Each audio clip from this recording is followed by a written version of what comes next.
நம்மளே பல பேர் பாடப்படுத்துகிறாங்க. நம்ம கொஞ்சம் முன்னேறினாலும் ஜான் ஏறினா முளை ஜறுக்குது. அப்போ பல துன்பங்கள்லாம் நமக்கு வந்துக்கிட்டே இருக்குது. இப்போ இதுலேருந்து நம்ம விடுபடணும்னா நம்ம என்ன செய்யணும்? யாரையாவது ஒரு டெக்னிக்கை நம்ம தெரிஞ்சுக்கிட்டு தான் இருக்கணும். வாழ்கிறதுக்கு ரொம்ப கவனம் தேவை. மலை சரிவில் இறங்குறோமா, ஒரு குச்சியை ஊனிக்கிட்டு இறங்குங்க. ஏறணுமா, ஒரு தடியை ஊனிக்கிட்டு ஏறுங்க. இல்லை யாரையாவது பற்றி கொண்டு போங்க. ஒரு கொடி வளரணும்னால் ஒரு கொம்பு தேவைப்படுது. அப்போ இந்த உலகத்தில் வாழணும்னா நல்ல விஷயங்களை தெரிஞ்சு வச்சுக்கணும். ஆமாம், நல்லவன் யார் கெட்டவன் யாருன்னு தெரியல. அப்போ தெரியாத காலகட்டத்தில் நம்ம என்ன செய்யணும்? அப்போ நம்ம அலர்ட்டாக இருக்கணும். இப்போ விழிப்புணர்வாக இருக்கணும். Be alert, we are alerting. அப்போ நம்ம விழிப்புணர்வாக இருக்கணும். எல்லாரையும் நம்பக்கூடாது. நம்பாமல் எப்படி சாமி வாழ்கிறது? கேள்வி வரத்தான் செய்யும். நம்பிக்கை என்பது வேறு. ஒரு டாக்டர்கிட்ட போகிற ஒரு மெடிசன் ஊசி போடுறார், நம்பிக்கையோடு போட்டுக்கிறோம். ஒரு கோயிலில் போகிற ஒரு அர்ச்சனை தேங்காய் பழம் கொடுத்து அர்ச்சனை வைக்கிறார், அப்போ நம்ம பண்ணிக்கலாம். எதையெல்லாம் நம்ம வாழ்க்கையில் காப்பாற்ற வேண்டுமோ அதையெல்லாம் வாழ்க்கையில் உயர்த்தும். இப்போ உதாரணத்திற்கு ஒரு தேங்காய் இருக்குன்னு வச்சுக்கோங்க. அந்த தேங்காய் இருக்குது, அது பஞ்சபூதங்களால் ஆனது. இந்த உடம்பு என்ன தத்துவமோ அதே தான் தேங்காய், ஒரு முழு தேங்காய். அதுலேயும் மட்டைக்காயின்னு ரொம்ப விசேஷம். அந்த தேங்காயை எடுத்துக்கொண்டு நாம் என்ன பண்ணலாம் அப்படின்னா, அதில் இப்போ நமக்கு நம்மளுடைய தலைப்பே எதிரிகள் ஆள வேண்டுமா? ஏன் சார் எதிரி எதுக்கு சார் ஆளணும்? அவன் பாட்டுக்கு போகிறான் சார், நம்ம விட்டது வெளியின்னு அப்படி போகலாமான்னார். அப்படி இல்லை. தொடர்ந்து ஒருத்தன் நம்மளை அடிச்சுக்கிட்டே இருக்கான், உதவிச்சுக்கிட்டே இருக்கான். அவனை கொஞ்ச நாள் ஸ்டாப் பண்ணணும், அவனை கொஞ்ச நாள் நிறுத்தி வைக்கணும். அவ்வளோதான். எவன் ஒருத்தன் நிம்மதியாக இருக்கானோ அவன் என்ன செய்வான்? அவனுக்கு வேலை இல்லைன்னா எவனையாவது ஒருத்தனை நோண்டிக்கிட்டே இருப்பான். நான் என்ன செய்ய போகிறேன்? நான் எதிரிகளால் வேண்டுமானார். ஒருத்தன் உங்களுக்கு ஒரு எதிர்த்தாப்பில் ஒருத்தன் இருந்து இம்சை கொடுக்குறான். அவன் ஃபோட்டோ கிடைச்சா விட்டுறாதீங்க. அவன் ஃபோட்டோ ஏதோ ஒரு வகையில் ஃபோட்டோ எடுத்துக்கோங்க. அவனுடைய வாயில் ஒரு பெருக்கல் குறியை ஒன்று போட்டு விடுங்க. ஃபோட்டோ எடுத்து வச்சு அந்த ஃபோட்டோவை சுருட்டி ஒரு தேங்காயை எடுத்து தண்ணியை கண்ணு திறந்து ஓட்டையை உள்ளே தண்ணியெலாம் ஊற்றிட்டு அவன் ஃபோட்டோ உள்ளே போட்டு தேங்காயை சீல் வச்சு அடைச்சிட்டு அந்த தேங்காயை கொண்டுட்டு போய் கருப்பு துணியில் கொண்டுட்டு போய் புளிய மரத்தில் கொண்டு கட்டிடுங்க. அவன் கப்சிப்புன்னு உக்காந்துருவியான். புளிய மரம் ஒருத்தனுடைய எண்ணெய் அலைகளையும் வேவ் லென்த்தையும் கட்டுப்படுத்து. உதாரணத்துக்கு உங்கள் ஃபோட்டோ கொண்டு போய் புளிய மரத்தில் கொண்டு போய் மாட்டுங்க. ஆனால் பேயே கட்டுப்படுது. இவனுங்களாம் ஏமாத்துறோம். என்ன சாமி இப்படி பேசுகிறீங்க நீங்கள்?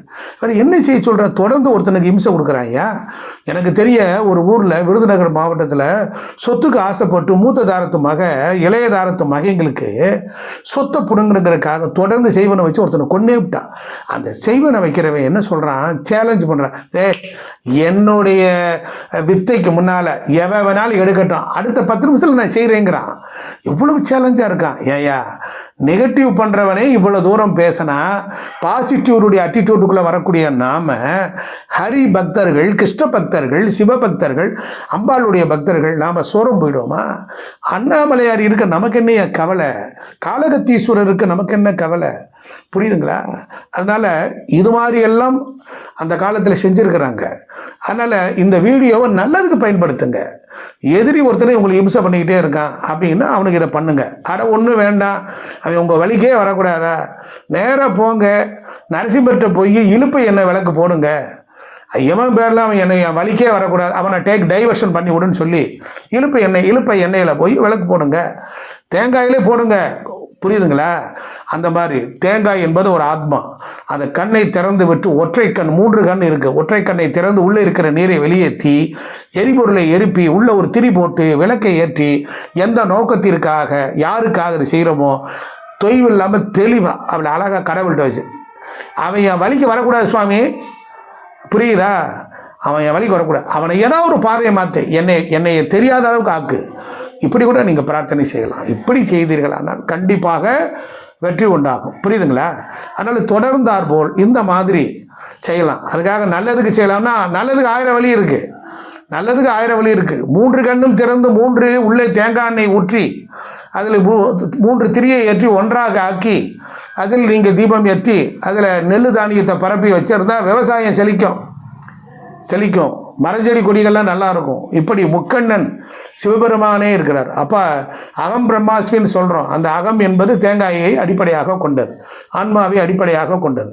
ஐயப்பன் கோயில் வழிபாட்டிலே கூட இருமுடி கட்டுக்கொண்டு போகிறவர்கள் ஒரு முடியில் ஒற்றை கண்ணை திறந்து அதில் தான் நெய்யை நிரப்பி அடைத்து அதை கொண்டு போய் ஐயப்பனுக்கு அங்கே உடைத்து அபிஷேகம் செய்வார்கள். அப்போ இரு வினைகளையும் ஒரு வினையாக்கி இறைவனுடைய திருவடியை நோக்கி போகின்ற நாம் 18 தத்துவங்களையும் கடந்து ஐயப்பனை வணங்குகின்ற ஆற்றல் தொடர்ந்து ஐயப்பன் கோயிலுக்கு போயிட்டு வர்றவனுக்கு எந்த செய்வனையும் வராது. அதுலேயும் பெருவழி பாதையில் செய்பவர்களுக்கு எந்த துன்பமும் வரவே வராது. காரணம் என்ன என்றால் அங்கே ஆயிரக்கணக்கான லட்சக்கணக்கான பூத கணாதி தேவதைகள் எல்லாம் இருக்கு. அவைகளுடைய சுவாசம், காற்று எல்லாம் ஒன்று சேர்ந்து நம் உடலில் ஜீவசக்தியை அதிகரித்துவிடும். நேயர்களே, இந்த வீடியோ உங்களுக்கு பிடிச்சிருந்தா லைக் பண்ணுங்கள், ஷேர் பண்ணுங்கள், சப்ஸ்கிரைப் பண்ணுங்கள். நன்றி, வணக்கம்.